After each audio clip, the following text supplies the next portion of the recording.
Bienvenue au programme de la technique présenté par Wolfgang Rudolph. Je vous souhaite la bienvenue.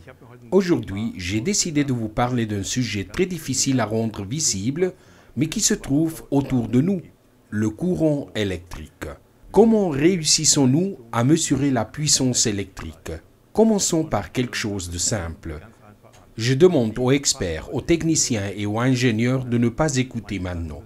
Il faut s'abstraire de certaines choses au point qu'elles semblent erronées aux professionnels, mais je souhaite que les personnes qui utilisent ou achètent ces appareils comprennent au moins de quoi il s'agit. Je ferme cette parenthèse. Le courant électrique. Nous savons qu'il se trouve dans les prises de courant, c'est-à-dire des choses comme ça. Ça, je peux le mesurer, c'est-à-dire, je mesure d'abord la tension électrique, je branche cette chose ici. Il s'agit d'un adaptateur qui permet aussi de mesurer le courant et de calculer à partir de là la puissance. En effet, mesurer la puissance directement n'est pas quelque chose de simple. Maintenant, je prends mon mesureur, attendez que je regarde la prise et je vous montre comment faire. Je branche ici et là. Et quelle surprise! 230,3 volts. Nous avons bien payé la facture d'électricité. Je connais maintenant la tension. Mais si je veux mesurer le courant, je dois séparer les phases et c'est ce que fait cet adaptateur. Je dois maintenant connecter un appareil et mesurer avec ça. Mais ce n'est pas aussi simple qu'il y paraît. Je vais enlever celui-ci pour qu'il n'arrive rien. J'enlève celui-là aussi. Nous devons faire une brève pause théorique. La tension électrique alternative signifie une tension avec une onde sinusoïdale. Il existe de nombreux autres types de formes. Normalement, elle a l'aspect que nous pouvons voir sur l'écran. C'est un authentique sinus. Et nous savons, et nous venons de le voir, que ce sont 230 volts. Ce sont précisément ces 230 volts ici. Nous avons ici la ligne des 230 volts. Je vais vous le montrer en utilisant la souris. 230 volts et voici la ligne des 230 volts. Mais nous observons que la tension à forme sinusoïdale a un pic plus élevé et ensuite elle descend et va jusqu'à la plage négative. Bien. Ce que nous mesurons et ce que fait un bon mesureur, c'est mesurer la valeur efficace. Qu'est-ce que la valeur efficace?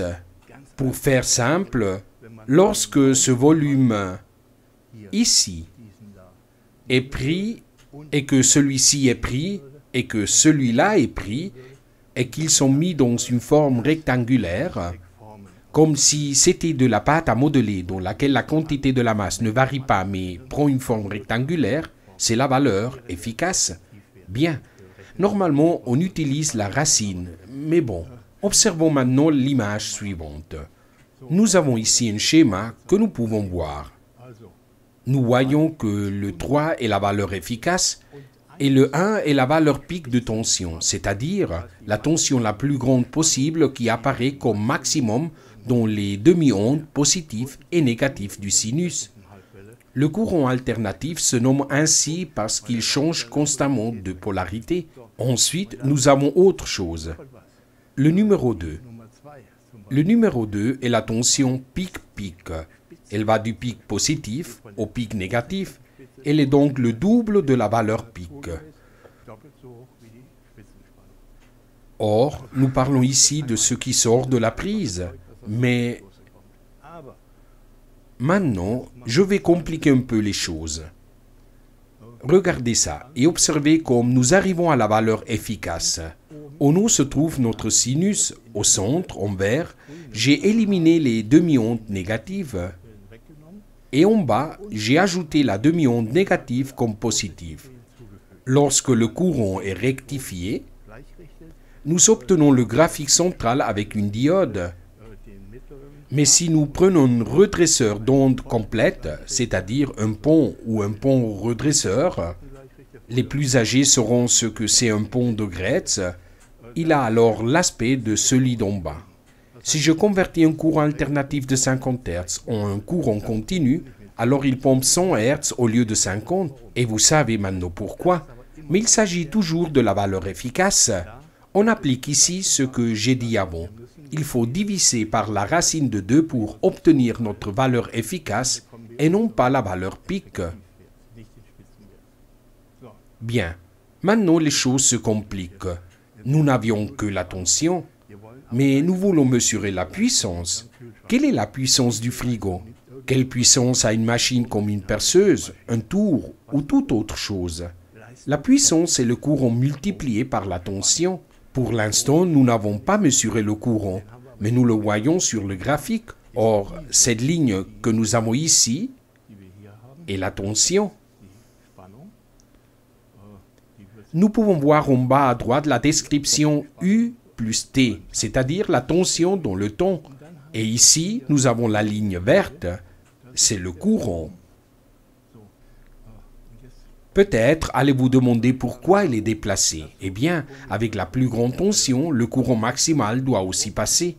Oui, lorsque j'ai un consommateur réel ou une résistance, mais cela n'existe pas dans ce monde. Nous avons toujours des parties inductives et capacitives, c'est-à-dire des bobines, des moteurs ou autres, ou des capacités, ne seraient-ce que des capacités de puissance. Et celles-ci font que le courant et la tension ne passent pas en phase, mais soient déplacés temporairement. Et c'est ce que nous observons ici. Il est maintenant clair qu'avec la résistance, je peux calculer la puissance, courant par tension, et voilà. Mais si j'ai ça ici, alors ce n'est pas si simple, parce que je dois voir pour chaque moment, ici, U par T et I par T, c'est-à-dire le courant, et je dois multiplier les deux valeurs. Maintenant, nous pouvons voir, juste dans ce point où nous n'avons pas la valeur maximale de la tension, puisque nous n'avons pas dépassé le pic, ce qui est une bonne chose, et nous n'avons pas non plus la valeur maximale du courant, mais le produit des deux la donne. La ligne bleue est la puissance. Nous voyons donc que la mesure de la puissance n'est pas si simple. Je dois compenser ça. L'électronique que j'ai utilisée doit pouvoir le faire.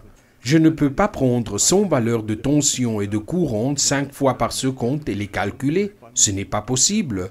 Pour cela, il faut des instruments techniques. Si cela n'était pas déjà suffisamment compliqué, à la maison, nous avons un système triphasé. Certaines usines utilisent des systèmes à 4 phases, mais c'est un autre sujet. Les 3 phases L1, L2 et L3, cela vous dit certainement quelque chose. Vous l'avez peut-être vu dans d'anciennes cuisines ou dans d'autres machines dans les usines. Qu'est-ce que cela signifie? Nous transmettons notre énergie électrique à travers 3 phases différentes. Tout cela est du courant alternatif avec une onde sinusoïdale mais avec des phases déplacées. Un déplacement de phase signifie que pour chaque phase, puisque nous en avons 3, nous divisons le cercle complet de 360 degrés par 3. Nous avons alors le maximum de chaque phase déplacé de 120 degrés. Nous pouvons le voir ici. Voyons voir comment il est généré. Maintenant, vous pouvez comprendre le pourquoi du décalage de 120 degrés. Au centre, nous voyons un aimant. Et le reste, ce sont des bobines. En fait, il y a un autre aspect. Je l'ai beaucoup simplifié. Bien, l'aimant tourne. Et si vous regardez les flèches de chaque bobine, elle indique le moment où il y a une tension maximale. Le résultat de tout cela est ce graphique. Nous avons la phase 1, la phase 2 et la phase 3, déplacées de 120 degrés. Pour le reste, il a l'aspect d'une onde sinusoïdale normale. Mais nous voulons mesurer la puissance, et nous savons que nos appareils déplacent tellement la tension et le courant que nous ne réussissons pas à la mesurer si facilement. Et puis, nous avons le graphique suivant. Ne vous inquiétez pas, car il existe des solutions plus simples. En haut, nous retrouvons nos tensions. Ce qu'il y a ici, c'est la tension de chaque phase. Ici, nous avons le courant avec le déplacement de phase. Et ici, nous avons la puissance. C'est la courbe noire que nous voyons en haut.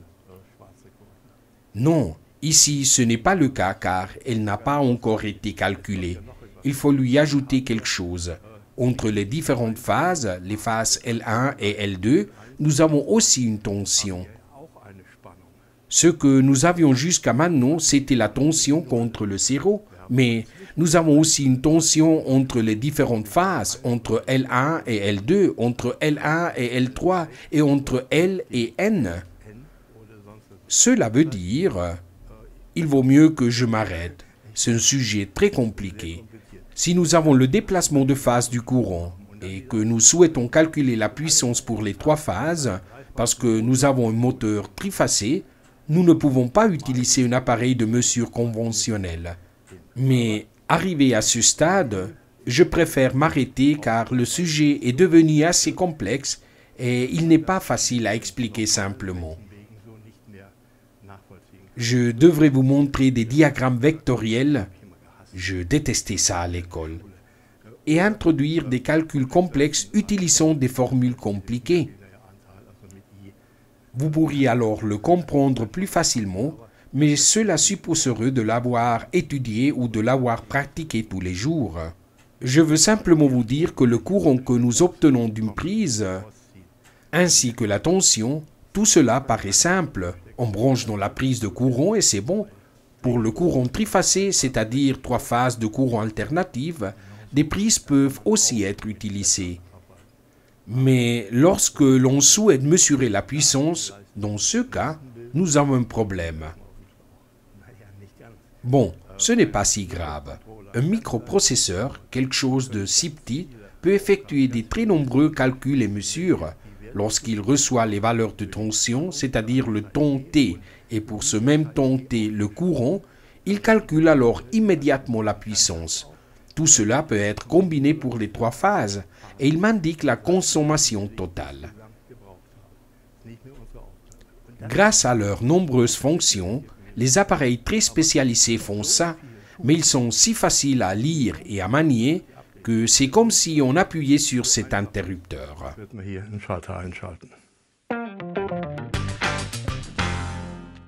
J'ai ici un N27P de PCE Instruments. Il s'agit d'un mesureur de puissance que je peux directement connecter au courant. Nous l'allumons et vous pourrez voir un écran facile à lire. Il est en train d'effectuer un autotest et vous remarquez que je peux mesurer jusqu'à 63 ampères dans des réseaux trifasés.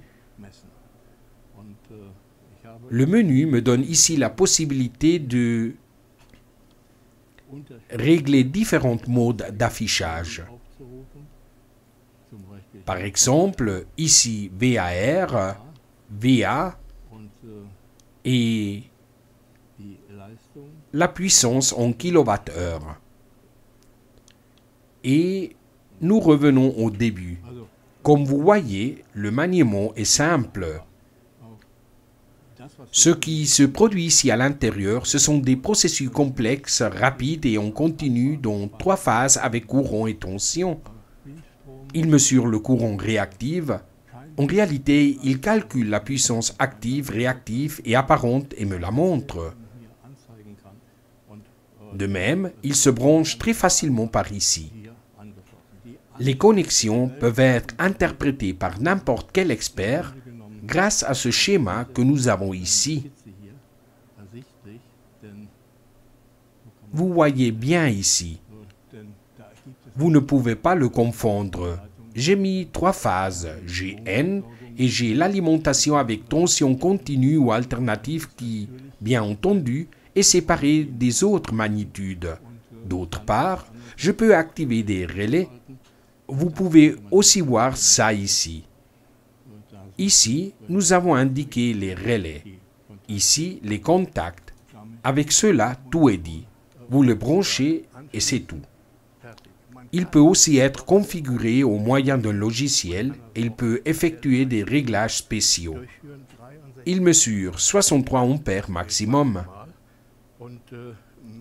Bien entendu, il mesure les paramètres U, I, F et P. Il peut être connecté par Modbus. L'écran OLED est très brillant. Si je le mets sous la source de lumière, on lit toujours clairement. Même dans des grands entrepôts où le travail se fait avec beaucoup de lumière, même là, vous lisez bien. Il s'installe sur un rail et c'est tout. Avec ça, vous pouvez contrôler les machines. Vous devriez aussi savoir que les machines qui, dans quelque temps, pourraient avoir des problèmes, changent la puissance absorbée. Même le cosinus phi d'une machine change pendant la phase préalable, ce qui permet de voir que quelque chose ne va pas bien. Grâce à cela, vous pouvez prendre de l'avance sur des opérations de maintenance pour éviter des problèmes plus importants et surtout des arrêts de production. Pour en revenir à l'appareil, le PCE N27P est un dispositif très petit et compact, facile à brancher et à manier. Un mesureur de puissance programmable. Le N43 de PCE est un mesureur de puissance pour réseau trifasé. Si je le mets en route, vous verrez alors comment est l'écran et ce qu'il peut faire. Vous avez la lecture de chaque phase, de la tension et ici en bas le total VA et le total en watts. Et bien sûr, il indique la fréquence. Vous pouvez régler le dispositif de plusieurs façons. C'est-à-dire, vous pouvez configurer ce que vous voyez ici et sauvegarder les différents réglages. Je peux récupérer les différents réglages sauvegardés par ici. Si vous regardez avec attention, vous verrez comme Page est indiqué en dessous. Ce sont en fait les différentes mémoires de réglage. Et ce que vous voyez ici, c'est l'indication d'erreur quand il n'y a pas de tension. En fait, il faudrait connecter une phase pour chaque entrée. Mais ici dans le studio, il n'y a pas de courant triphasé car je n'en ai pas besoin. L'appareil peut directement traiter 63 ampères. Il est compatible avec l'ISO 5001. Avec cela, je respecte la réglementation. Je dois m'assurer de travailler correctement puisque, actuellement, il faut respecter beaucoup des normes de sécurité au travail. Autre chose que nous trouvons, c'est une sortie d'impulsion pour la puissance active. Cela signifie que je peux brancher de façon externe un compteur connecté par deux phases et lire les valeurs du compteur comme les anciens compteurs de courant. Un tour équivalait à une impulsion de courant. Cet appareil le fait aussi, bien entendu accumulé par les trois phases. Vous auriez alors un indicateur externe pour la puissance. L'écran est rétroéclairé, il dispose d'un port RS485 et vous pouvez le connecter par Modbus. Ainsi, vous pouvez l'intégrer à un contrôle de processus complexe. Bien, nous voyons ici les connexions. Elles sont numérotées et nous trouvons ici une étiquette explicative indiquant comment le connecter. L'électricien n'a besoin d'aucun manuel pour ça. Il faut évidemment le manuel pour régler les nombreux paramètres en fonction des besoins que nous pouvons avoir, mais pas pour le connecter. Par ici, nous avons les sorties relais qui se connectent là. Nous parlons d'un appareil qui permet de contrôler trois phases simultanément et de voir dans le sens énergétique ce qui se passe à l'intérieur d'une machine.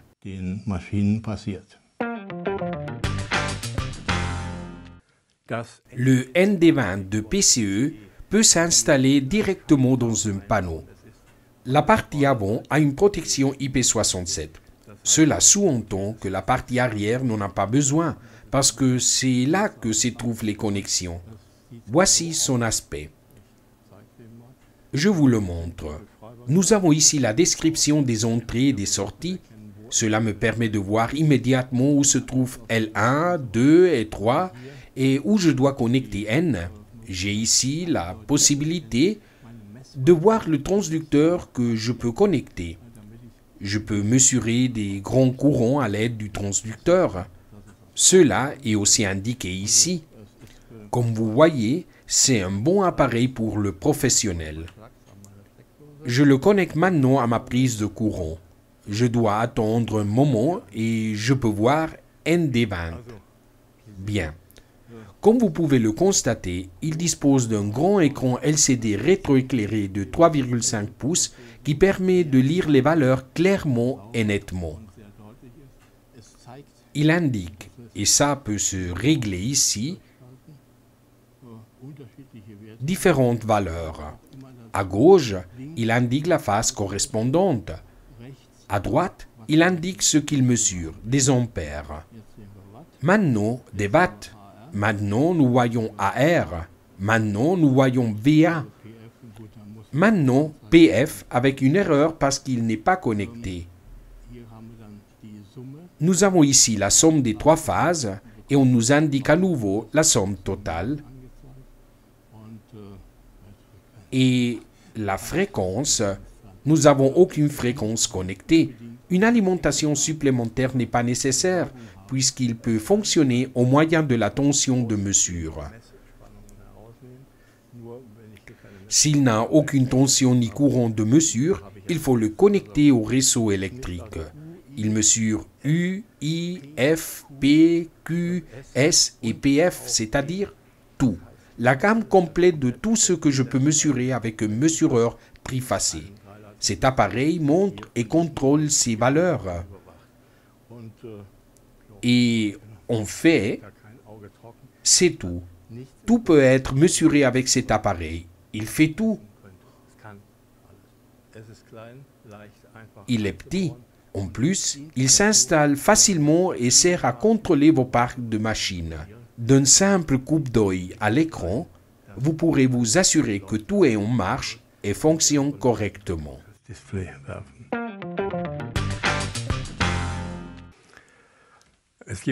Il y a des choses qui me réjouissent le cœur.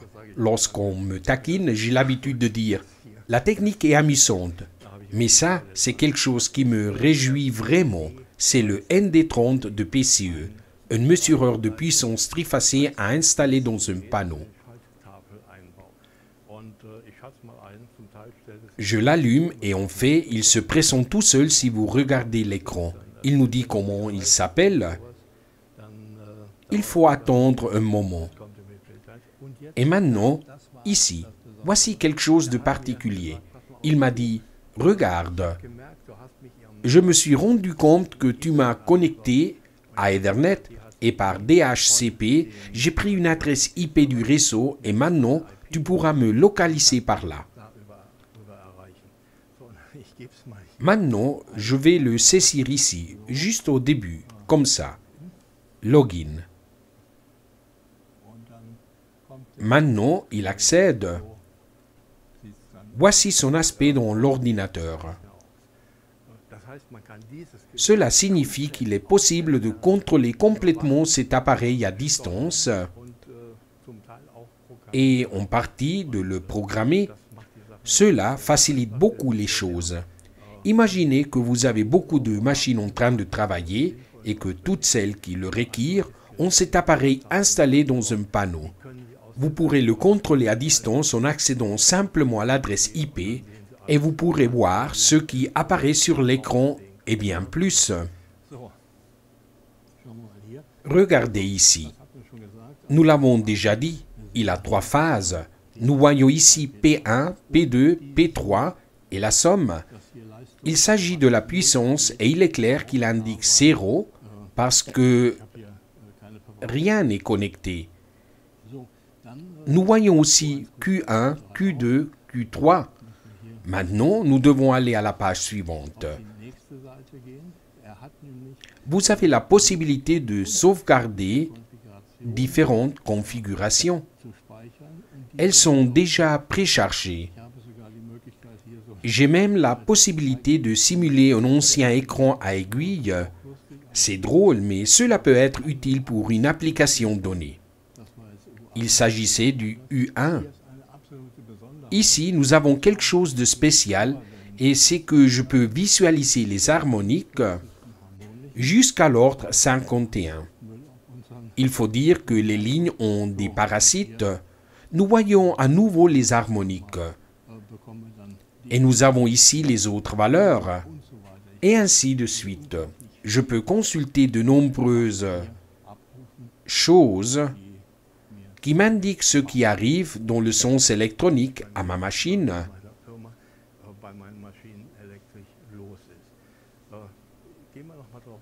Revenons à l'appareil. Nous pouvons alimenter l'appareil avec 20 volts de tension continue jusqu'à, si je ne me trompe pas, 60 volts. Cela signifie qu'il ne prend pas l'énergie des phases qu'il mesure. J'ai ici une prise électrique. Bien, maintenant regardons l'écran. Nous avons, ici en haut, les pages individuelles ou pages. Si j'accède, elles s'agrandissent un peu. Ce sont les écrans que nous avons vus avant, mais maintenant, nous les visualisons tous ensemble puisque nous avons de la place. Je reviens à eux. L'affichage est très net et j'ai la possibilité de voir les données à distance. Et les valeurs mesurées aussi. Je dois descendre un peu, je peux les récupérer. Il peut aussi sauvegarder les valeurs de mesure. Je pense que je peux le désactiver. Voici à nouveau les harmoniques. Nous les voyons ici, même si nous ne voyons que des parasites puisqu'il n'y a pas de valeurs.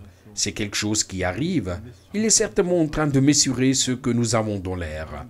Ici, nous avons une fenêtre informative avec l'information de l'appareil. Ici, nous avons les valeurs extrêmes, c'est-à-dire les valeurs maximum et minimum de chaque phase. Nous voyons tout ça ici.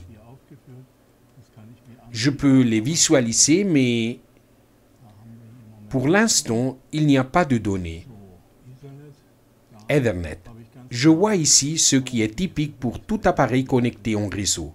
La possibilité de réglage, l'accès, le mot de passe d'utilisateur, je peux créer un compte supplémentaire FTP. Je peux aussi faire beaucoup plus de choses. Je peux désactiver le DHCP et donner une adresse fixe et bien plus.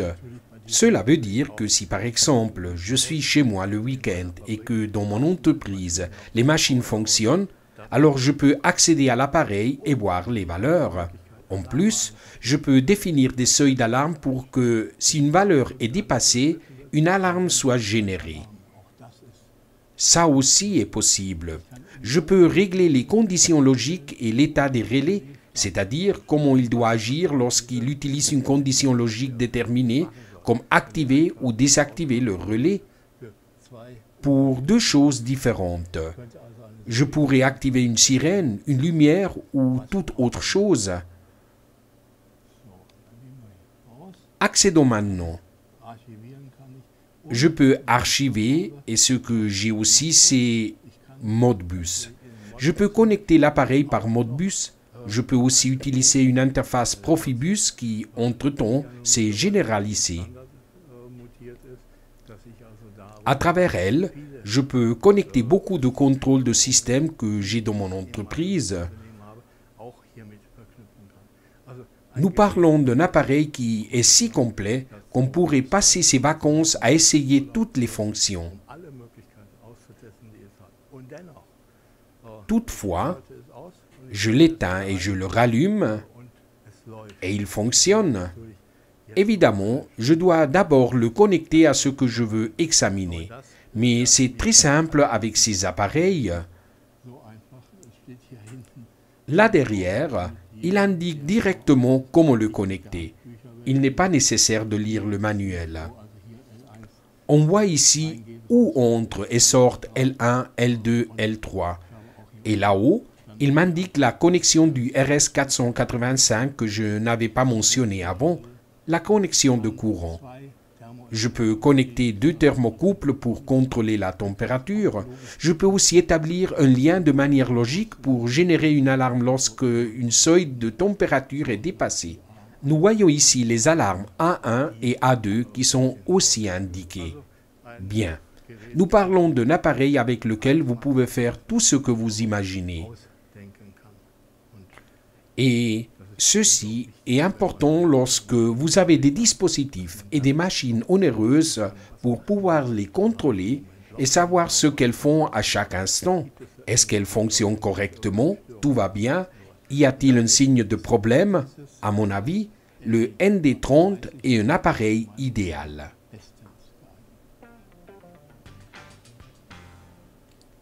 4 mesureurs de puissance de PCE pour mesurer dans des réseaux trifacés alternatifs et continus. Ils sont ici en ligne. Commençons par là. C'est le PCE N27P.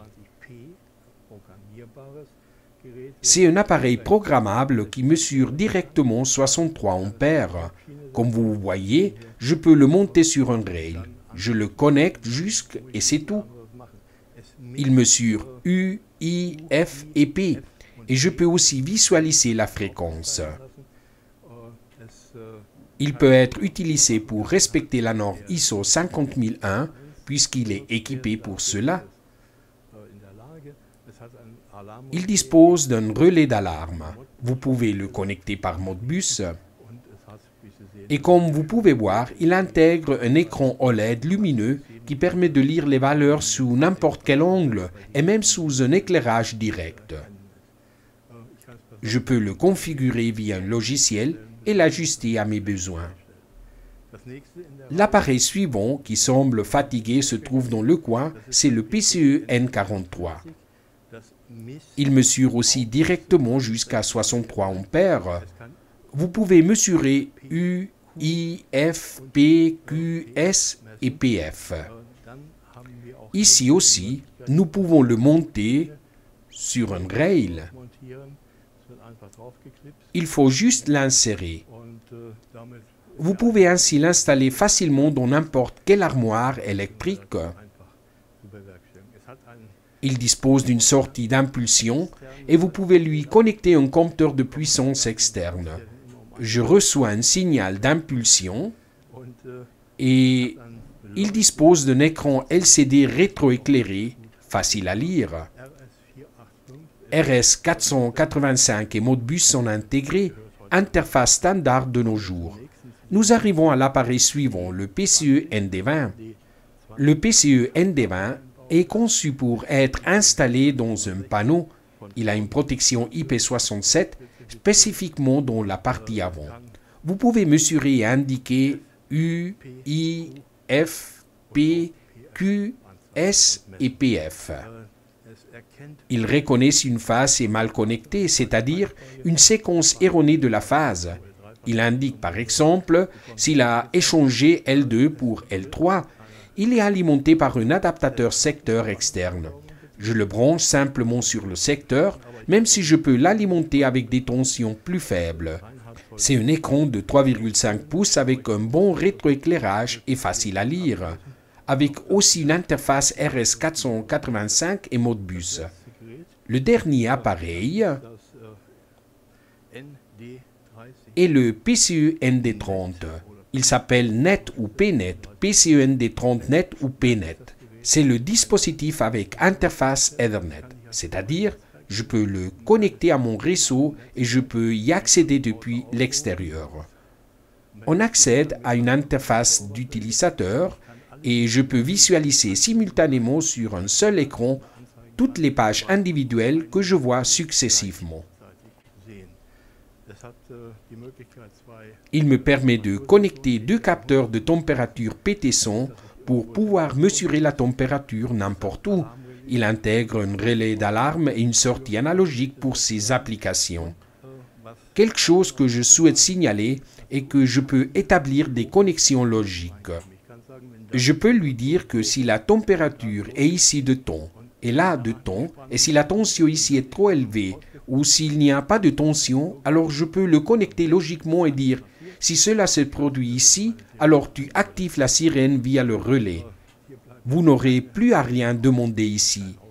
Il y a de quoi être ému aux larmes. » Ce genre de choses me réjouit puisque je vois jusqu'où va le progrès technique. Tout ce que l'être humain n'arrive pas à voir, à mesurer ou à trouver, ces appareils le font pour nous et nous présentons l'information clairement et simplement pour que nous puissions visualiser ce que nous souhaitons. Bien, c'est tout. Voyons voir de quoi je parlerai la prochaine fois. Merci de m'avoir écouté.